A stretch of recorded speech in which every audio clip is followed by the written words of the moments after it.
今日係7月10號星期五，今日咧就要介紹一隻香港上市嘅公司叫做九方智控9636。咁啊，九方智控咧就控制住一個證券公司，就係方德證券。咁咧今年就呢個資本市場非常之熱鬧 ，IPO 市場咧就話集資咗成千幾億1300幾億港元。主要都係科技股啦，同埋一啲AI 嘅股啊，同埋其他嘅產業鏈啦。其中之後一啲咧就係計算嚟嘅咧，一啲係實體嘅業務啦，產能自建啦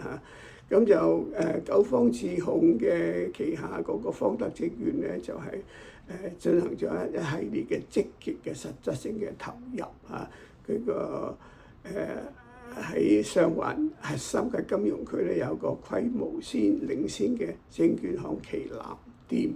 咁啊唔止淨係做呢個即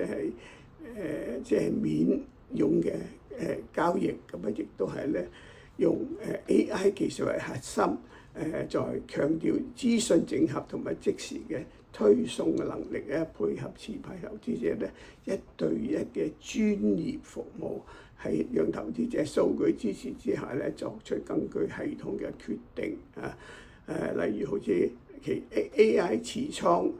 診斷及智能選股嘅功能，協助投資者咧係揀股嘅。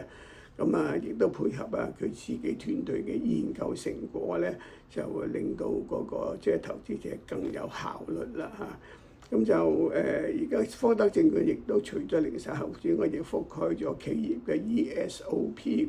股權激勵、IPO 保薦及配售，由傳統經紀業務升級為全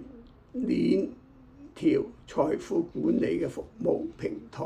咁就投資者值得睇一睇呢個九方智控9636嘅。